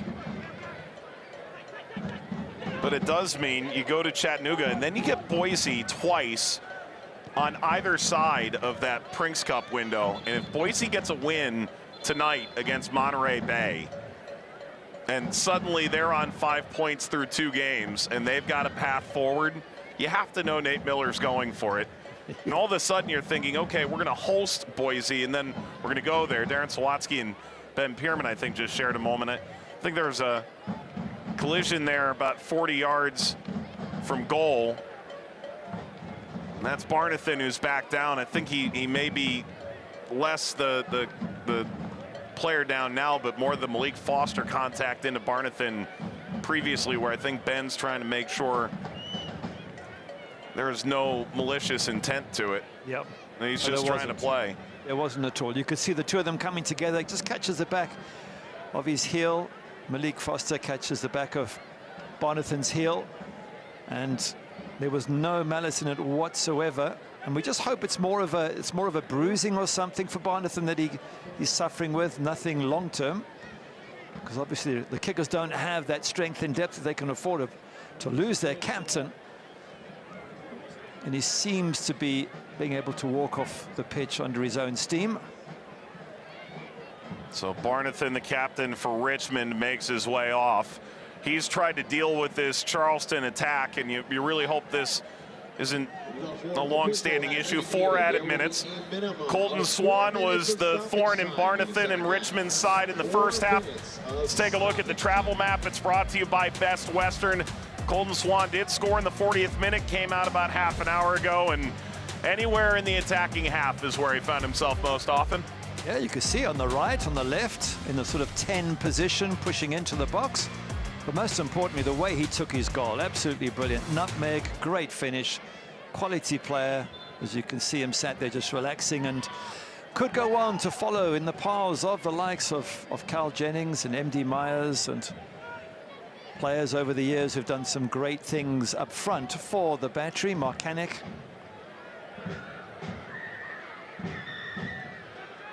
Set the league scoring record a couple of years ago and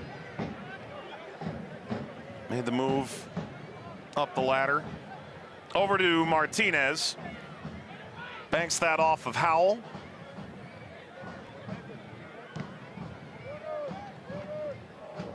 And that's going to be deemed a throw. Gone a minute into stoppage time. And the thing about this is, you know, you saw the most goals scored in a cup game. Charleston didn't get through last year. But by their own admission, they put together the best roster they could against Naples and lost. It's not that they didn't put any chips in the middle for it. They just didn't get the job done. Well, these games are not always easy. It looks easier now at 4-0, but, you know, if Richmond had got an early goal, or if things can be very away from home against lower opposition who are fired up for the match and have been fired up looking forward to it for weeks, can be very difficult games. Moore passes that back. Apanonu.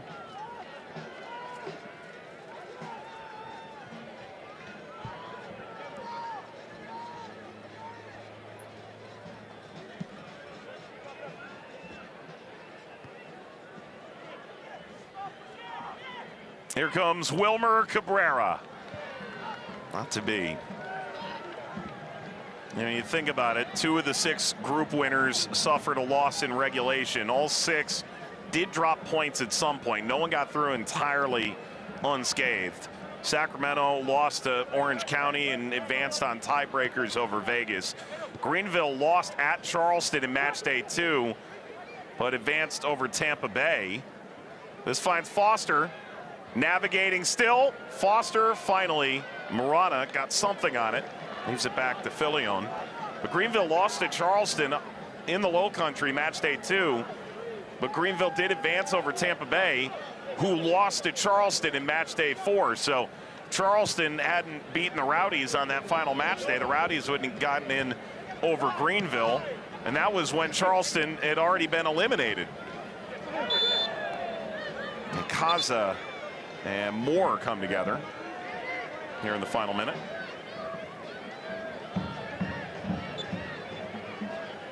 Good match by Kaza, especially early on. He drove his team forward, thought he was very good in creating around the fringes of the box. And he made sure his team got into a good lead. I haven't seen as much of him second half, but doesn't need to perform at the same level. Probably just keeping some gas in the tank.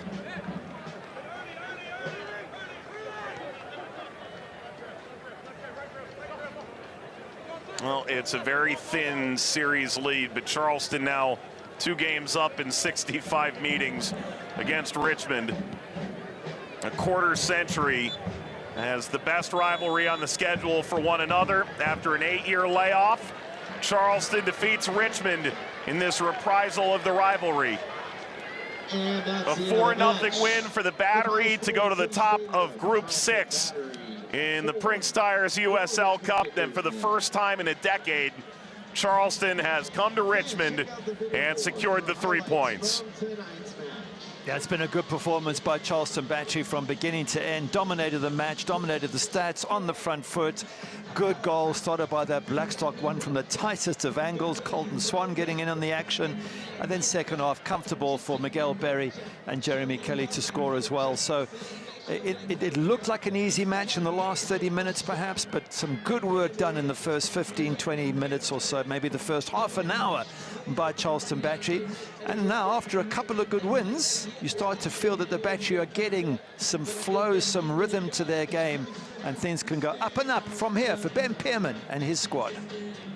So Charleston controls their destiny. Kickaroo and Richmond likely unable to advance in Prinx Tires USL Cup, but can turn their focus back to League One, where they've been dominant of late. The USL on CBS Sports is presented by Best Western.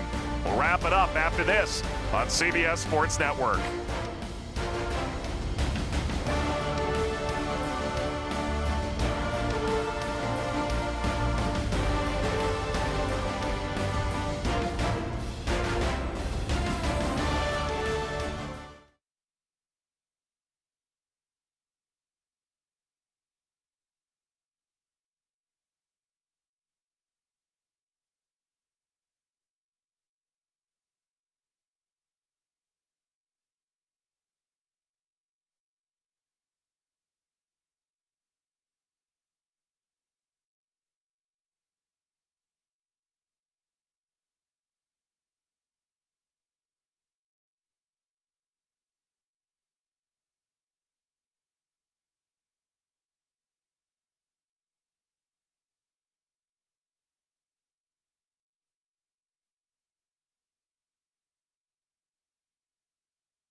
The USL on CBS Sports is presented by Best Western. Charleston handles their business, go to the top of Group 6, 4-0 over Richmond in this first meeting between the clubs since 2018.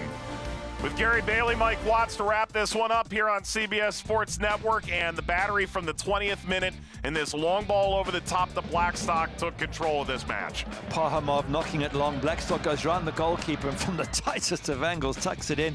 Just felt Filio might have come out the box and cleared that in the first place, but still, what a fantastic finish from Blackstock. And then in the 40th minute, the reason why Colton Swan's being asked for autographs. Yeah, the wonderful little bit of skill. Ball gets played back to him here, and he goes forward, nutmegs here, and then finishes all in one move. He knew what he needed to do and how to do it. The quality, the touch, top class, brilliant from Colton Swan.